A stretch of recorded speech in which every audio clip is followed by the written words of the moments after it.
We are living in a data-driven world, and it's only going to be more so tomorrow and into the future.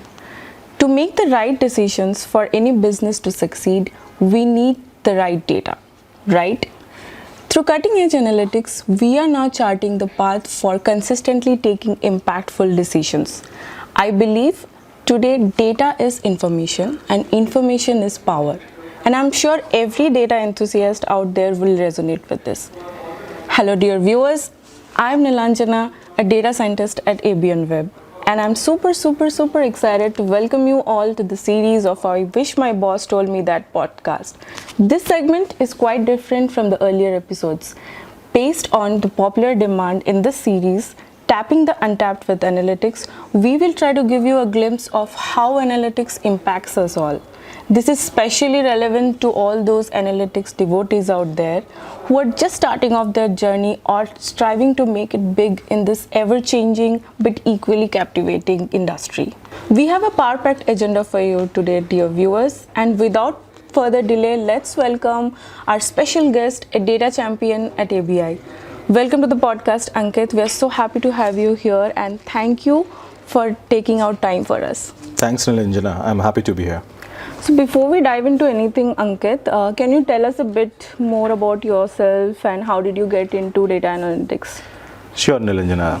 So currently I'm leading the ML Engineering and ML Ops Guild at ABI. I've been with ABI for almost 5 years now. If I look back, what really excited me about the field of analytics and data science is two main things, right?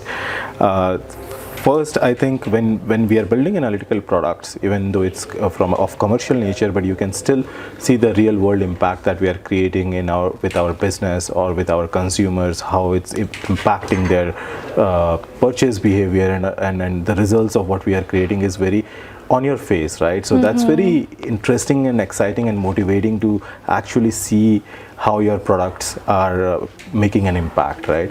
And I think the second exciting thing about data science is it never gets boring. So there is always new challenges, new problems to solve. You reach a milestone, there is a new one that you need to cross, right? So I think for these reasons, I got into data science, and I have been here since. I'm sure many of our viewers would resonate with the same.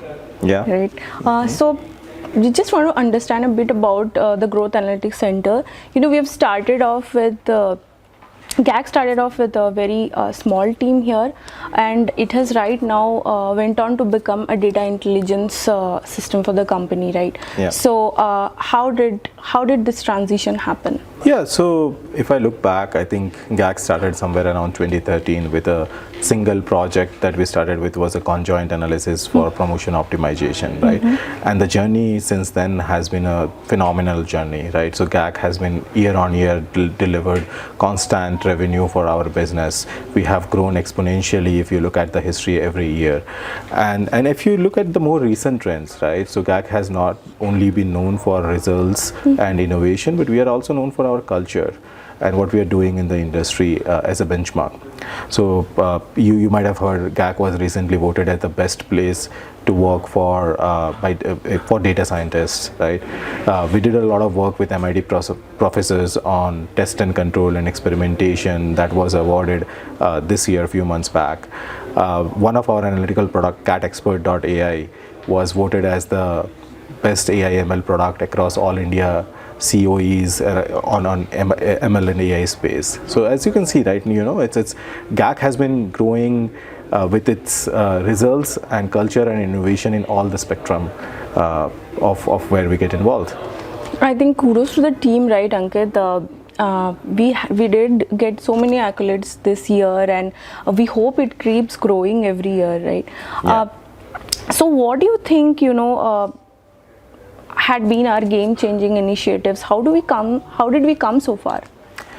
Yeah, so if you think about beer as a product and the journey that it goes through, right? So starting from, let's say, harvesting the crops, then it goes to our factories where it gets converted into ABI products, and then if you think of the logistics, then it reaches the warehouses, then on the commercial side of it, digital side of it, and then finally it reaches store near you, right? So if you think of this entire journey, there is a lot of data in each space, and when there is data, basically that's where GAC also gets involved to help our businesses make better and more impactful decisions, right? So we are right there hand in hand with our business to support them to make better decisions throughout this journey. Now, in terms of products, if I talk about that a little bit, all the GAC initiatives can be broadly classified into two different categories. So first is on the commercial side of things. So if you think of, like a recommender system or a forecasting engine or promotion optimization or all the work that we are doing for our digital platforms, all they are coming under the commercial wing of what we do. And then there is a lot of work happening on the non-commercial side, let's say on inventory management, capacity planning, or people analytics, logistics, all of these, right? So on the non-commercial aspect also we do a lot of work. Right. You have said so much about, like the different fields and the domains that we are working on currently at the same time, right? Now, there are so many companies out there who are actually have sort of made a mark in data science domain. Yeah. Now, how do you think ABI is different from those companies? Yeah. Nilanjana, if you ask me, I think every company is going through its own journey, which is unique in their own way. Every company is trying to figure out what works for them, what doesn't work for them, right? What is the right solution for them? Right. If I talk about ABI, right, I think we had a big shift on how we do things at GAC recently. We started moving away from solutions and into building products as of last year or two. And just to enable that, we also established technical guilds last year. Like you mentioned about guilds, so how exactly, what are the strategy or transformation that we have envisioned, for GAC to become a leader domain in this space? Yeah. So Nilanjana, we basically have 4 different guilds, right? So we have ML Engineering and Software Engineering Guild, which I am currently part of. We have a Data Science Guild, we have a Data Engineering Guild, and then we have finally an Agile Guild as well. So when we want to build a solution or a product, basically teams from all these 4 different guilds come together to make a unified cross-functional squad.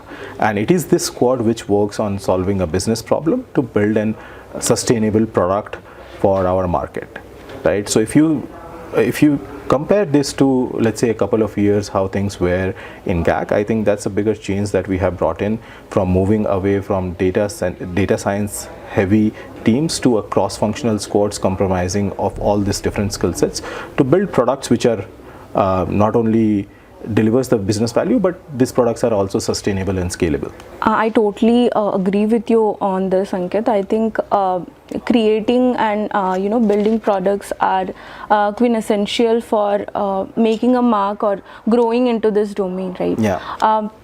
But then how do you think ABI is leveraging productization? So Nilanjana, if you think of the scale of ABI, right, so we have presence in many different countries, many different geographies. It is obvious that we will have similar set of problems across different geographies. Obviously, at times, there would be customizations and changes that we need, which are country specific, but the core of the problem remains same. And that's where this whole shift from building solutions to building products comes into play, so that we build things that can scale to a new country in a sustainable and easy manner, with less effort, with less duplication of code and low time to market, right? That's why we started to move to a more software-centric approach of building analytical products. Right. Ankit, you have mentioned so many things about, for getting a great product out there.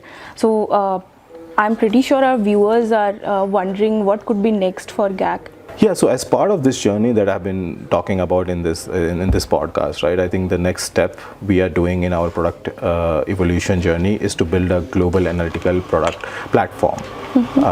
So if you think of ABI, we have a lot of distributed teams across the globe who work on various analytical products. Now what we need to do is we need to centralize our core competencies. So that's what we are trying to build, a central platform that will support automated deployments of analytical products in a much faster way, and also a lot of our core competencies would be inherently part of this platform, right? So we will still support distributed teams, and that is the way in the future, but we will do it in a way which is more organized and which is more sustainable.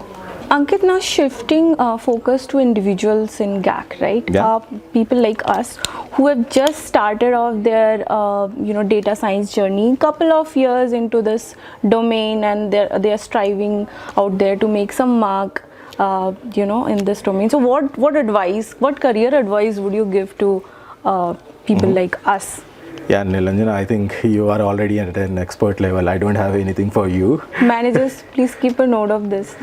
Yeah, but if I talk in general, right, I think one thing that I notice which should be beneficial for a lot of people is to have a higher perspective in mind when you are thinking of building an analytical solution.